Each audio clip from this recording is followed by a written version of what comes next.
But yeah, I also do understand that, like, if you look at all of my highlights and a lot of, like, you know, when I talk in these games, like, if you do not have, like, a really interesting, say, outlook on, like, the game's story and the lore and the storytelling, like, I absolutely love to analyze.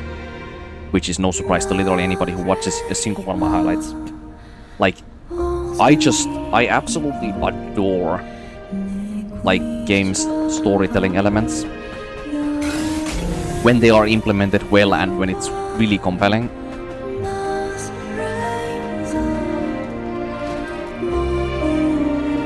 Which is a very strange thing for a lot of other people who have, like, the same kind of, like, should I say, what is the word? Who have the same kind of, like, keen interest on very sharp combat mechanics. Like, when I go, like, on YouTube or Twitch.tv or something, you're gonna find 2 types of people that play these kinds of games, or just any action games. You're gonna find the kind of people who don't say a damn word and are really boring at the same time, but they are excellent at the game, and their gameplay is superb. But in here, you're gonna get both. You're gonna get really good gameplay, because I only strive to better my gameplay all the time. When something gets stale for me, I change things up immediately and create something new. And then at the same time, you're gonna get a nice bit of story and lore bits in here as well. Which is something that you are not gonna get on any other tryhard stream. Depends on the game, of course, you know. Like, strongly depends on the game. You watch my Black Myth Wukong commentary and... yeah. Honestly, one big problem I have with Black Myth Wukong, if not for, like... Let's say that the last chapters of Black Myth Wukong would be, like, excellent. Let's say that that would be the case, and I would be on the wrong.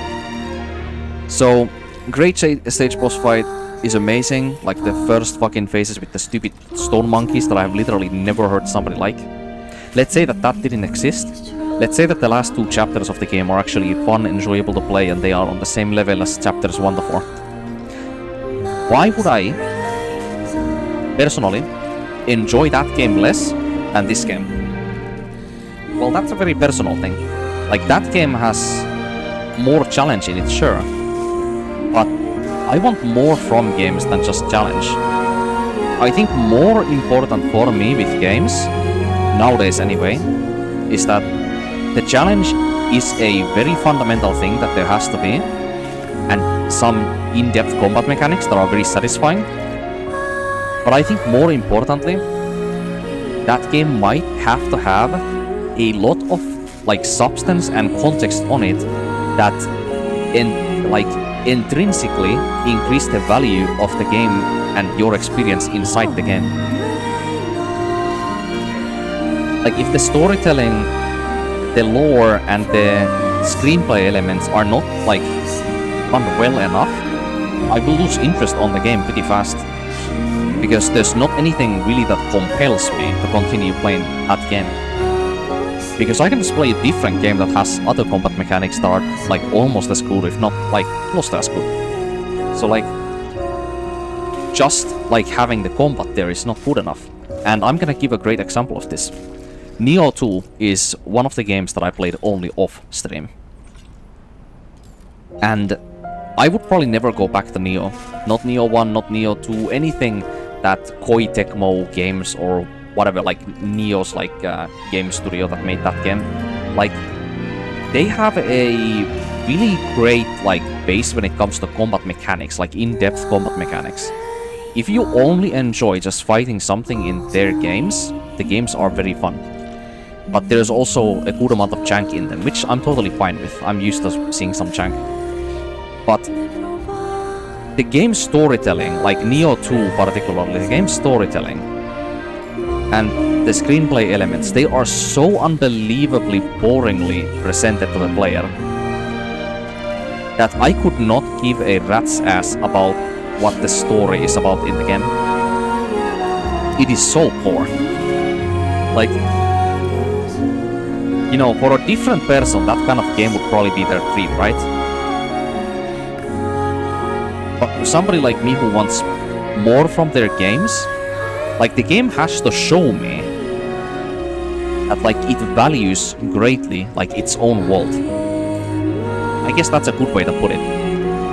If the game has rich substance in it and just content that like fits to the world really well and like compels you to like learn more about what you're experiencing, that kind of like intrinsic like value that the game is showing when you play it is something that I absolutely adore to see. And something like Black Myth Wukong does do it, sure, but it is so only like combat focused, that kind of game, that I think I just lose interest on those games more often nowadays. I didn't used to be like this though. That's the thing though. Like, when was the turning point for this exactly? I think it was somewhere in like Nier Automata, where I truly like think I discovered that I like a lot more from games than just the gameplay. Or it was probably God of War. Yeah, the 2018 God of War, when I played that the first time off stream, I think that may have been the experience where I truly felt like, you know, games have to have more context for me rather than just good gameplay. Like, good gameplay is something that is like it is very much necessary to get correct in a game. But if that's the only thing you are getting, I'm not satisfied with it anymore. Anyway, I've been rambling for quite a bit. Let's actually follow a different story. Right now at the Art Center, be sure not to miss another spectacular performance of Madame Machine. Witness the artistry of every glamorous member of the Eidos Opera Company. Karakuri, and not the one we're gonna fight in the orbital Featuring the elevator. sensational showstopper Beyond Fate, performed by the marvelous Enya as the main character Karakuri. What will be the fate of Karakuri? Will it be doom? Will it be honor? Or will it be love? We are holding a lottery to participate in the Eidos Opera Company autograph signing event. More details can be found on the Art Center's social media pages. Social media's pages, you say? Obviously, these events took places before the second, the final war, and the final war, like way before.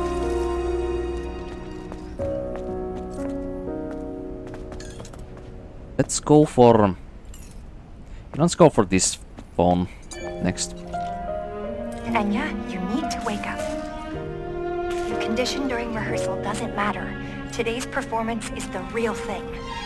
All you have is acting and singing. Oh, and my fans. Shouldn't forget about them.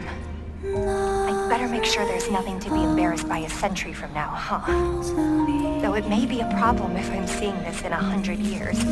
Anyway, I got this. She's pumping herself up in third person.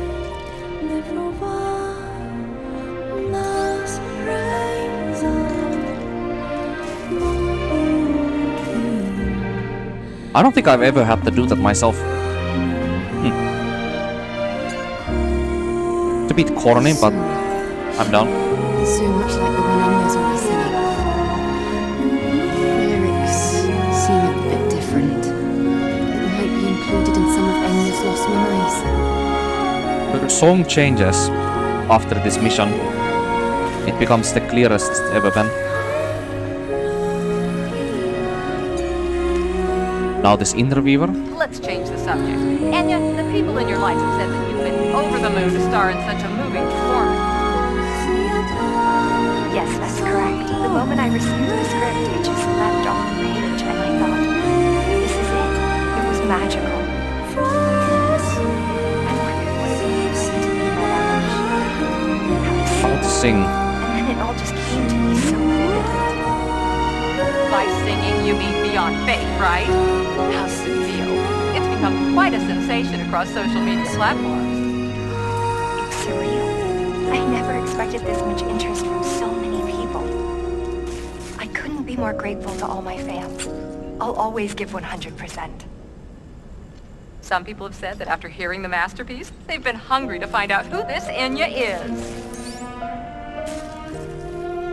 I was gonna say for a short moment, maybe people were really interested because they heard that one of the glamorous Eidos company members, who were possibly some of the first, like, androids created that were of the same cognitive intelligent and self-conscious enough to be able to, like, express themselves like this, and that's the reason as to why people were interested until that last line. Like, they were interested to find out who Enya is. So that basically just debunks that entire idea. Because if, like, she has to say, if the interviewer themselves has to, like, remind Enya there in that, like, interview that the people are interested to hear who you are, then that kind of debunks the entire idea that the people were interested because they were surprised of, like, how, like, expressive an artificial intelligence can be, you know? But that's not the case because of what that last line was from the interviewer, so that is indeed not correct. Madame Machine, Eidos, Art Center. Information about time, host, organizer, and sponsors. Target audience, how to watch, admission on first-come, first-served basis. It seems that an autograph session with the stars was held after the performance. They even had a souvenir shop inside the art center. There seems to be more data here about Enya. Eva has exactly one expression. And that is this this adorable, gullible face that sometimes turns into a fish when she opens her mouth. Yep, see that? That's our Eve right there. One expression, Andy. This is an analog security system. I see a familiar face. Is that Enya? There's a bit of data here as well. Let's see. I'm going beyond fate to be with everyone. Enya.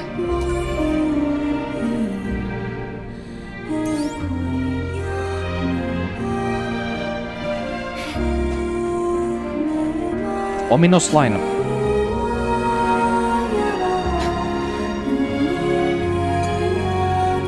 Uh-oh. I don't know why I'm able to do that sometimes now.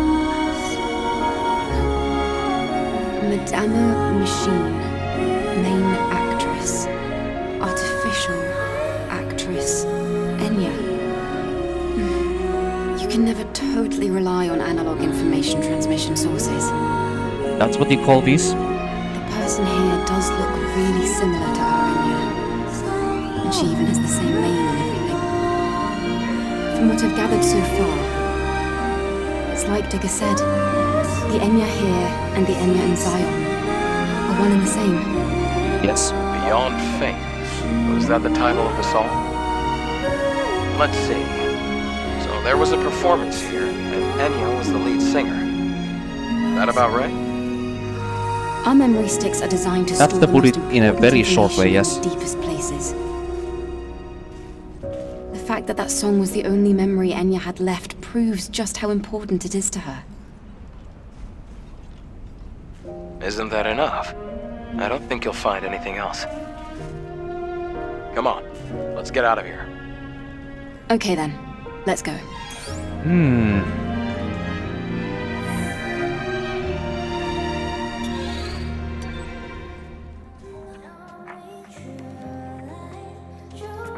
You know, Eve sometimes just opens her mouth to, like, almost like, to, like, whistle or, like, to seductively, like, blow air out. You know kind of what I mean? Like, it's not like the normal, like, you know, fucking exhausting air, like when you breathe or something. I just thought to mention that. She sometimes does it while smirking at the same time.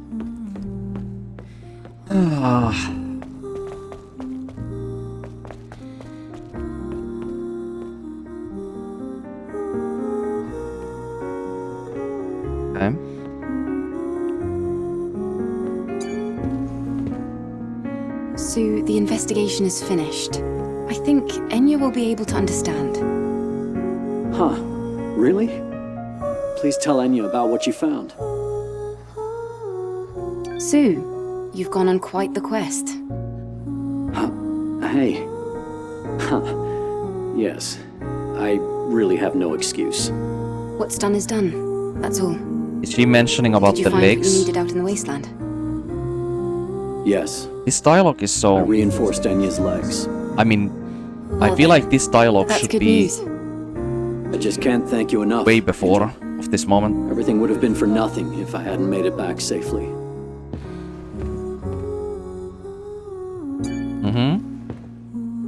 Sue, the investigation is... I think Enya will be able to... Huh. Really? Please tell Enya about what you found. I really Once hate again, I'm sorry how for skipping all the dialogue trouble. works in this I won't game. forget about this. If that's what makes you feel better, then I'll be going. Alright. So...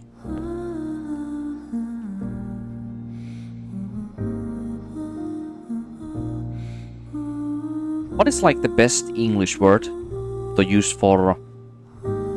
as a substitute for like upbringing, I suppose? Oh wait, there actually is one. Hold up. Hold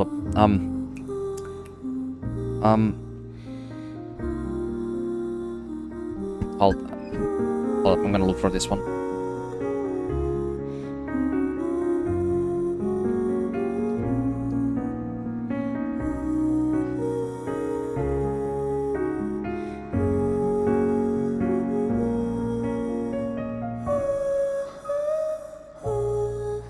Oh yeah, that's the word. I don't know why I fucking didn't remember that one.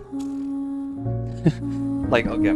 So, you know how earlier I was talking about how like these Andro Eidos members in Zion, as well as all of the most of the survivors we ever meet in Earth, they have like this almost human kind of feeling or like upbringing that they have gotten from their surroundings, like living the decades, if not even a century, close to that one. In Earth, well, what I essentially mean by that is just like our Eve, the influence that we get from our surroundings, how it shapes our decision making and our worldview, is one of the things that I would say is one of the core essences of what it means to be a cognitively and emotionally intelligent being.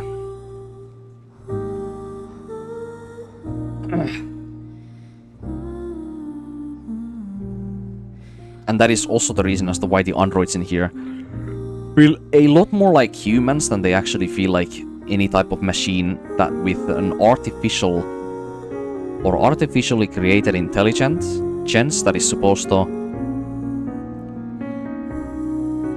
mimic certain emotions, but instead of feeling pretentious like you would expect, because of the real influence that they have gained from their surroundings, it comes off as a genuine experience. Eve, how did everything go? Well, I found important information, thanks to Digger, I think that's one of the key things that It's about differentiates these about your life before. It might just be differentiates speculation, artificial but intelligence I think it's safe from to assume a Digger is human. right. I also found out the title of your song. I'm listening. You used to be an artist, in a broader collection of artists. But this was the most important clue. You were featured in a piece titled Madame Machine. The song you sang in it closely resembles the song you sing now. The song's title is Beyond Fate. Beyond fate. Is that so? Yes, though that's only part of the whole picture. It's okay. This is enough. Are you sure about that? That fucking billiard still have table on more the to share. background is blinking non-stop. That's Beyond bothering me. fate. My past self could be urging me with those very same words. To try and make peace with the past I've lost. Try and make peace and with the accept past I've what lost. I have now. It's still one of my favorite lines in the game. It seems as if my obsession has troubled many people. But now, I have someone looking out for me. Isn't that all that really matters? Well, I suppose you're right. Eve, thank you. You've done so much for us. All right. Take this data.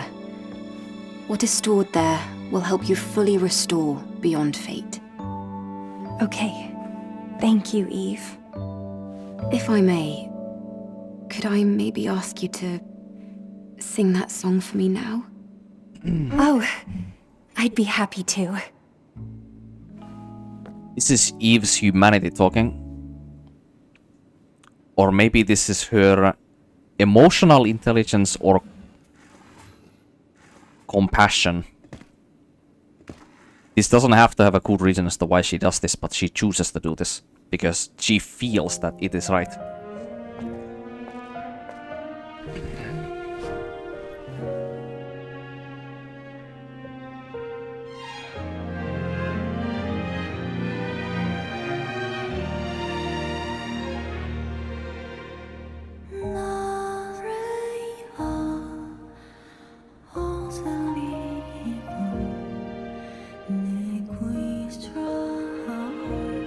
Also, the lip sync on this song is completely off.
Kaya is just excessively bowing at that one guy.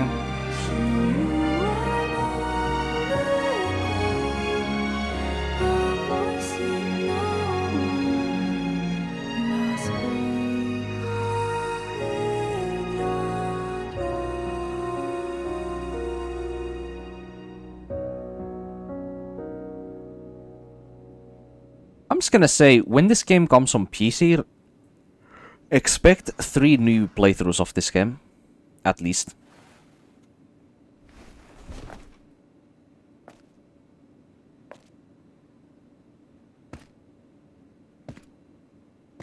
You know what, at that point, this might be actually one of the top 5, if not top 4, games that I have the most subsequent playthroughs on, off-stream or on-stream. Only 3rd or 4th slot for games such as Dark Souls 1, Bloodborne, Dark Souls 3, Dark Souls 2, Sekiro, and... did I mention Bloodborne already? Yeah. And how many playthroughs do I have of Elden Ring actually? Like, I have almost 1,000 hours in Elden Ring, but...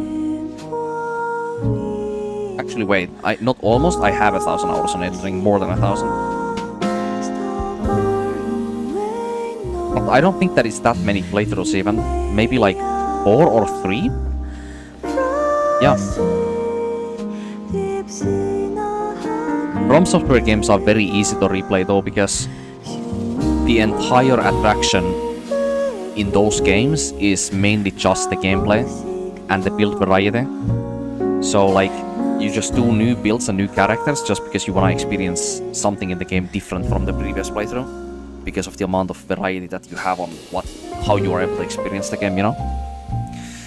Different build, different play styles, different character levels, and just whatever, you know? Or you create PvP builds, so you just run through the game as fast as possible.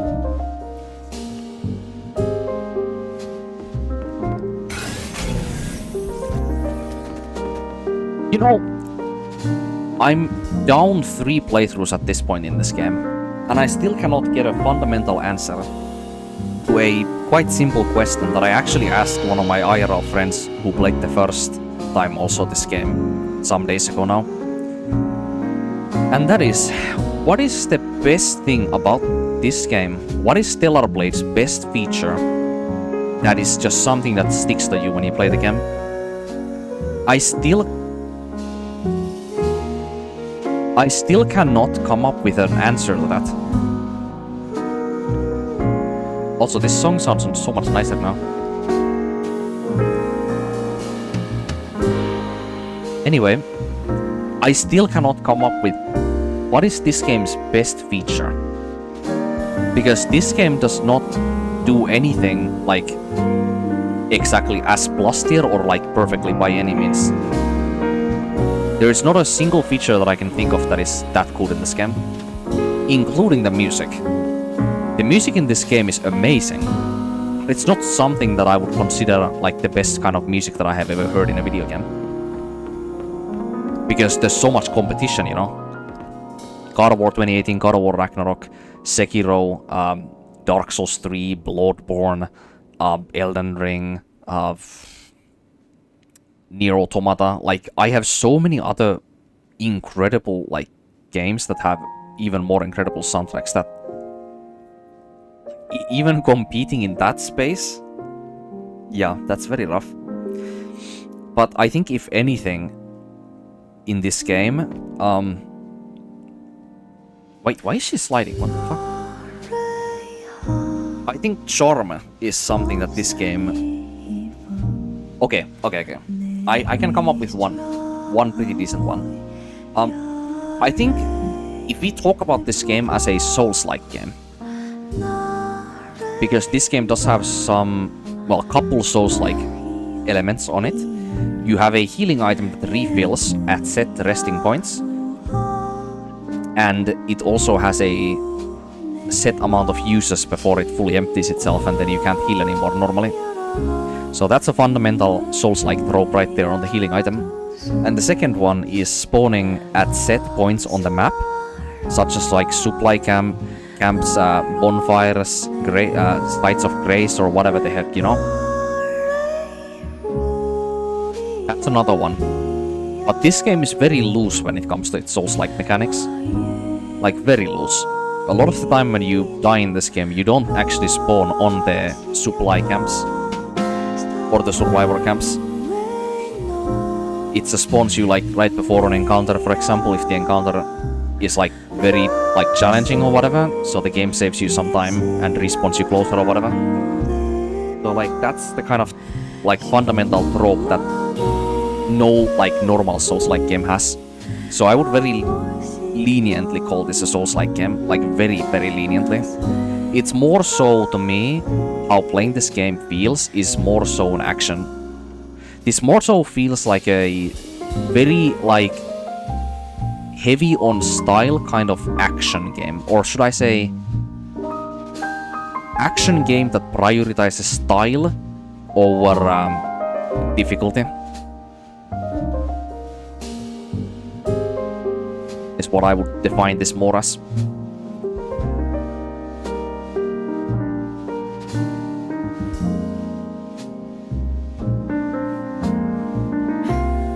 Okay, but we went a little bit off topic there.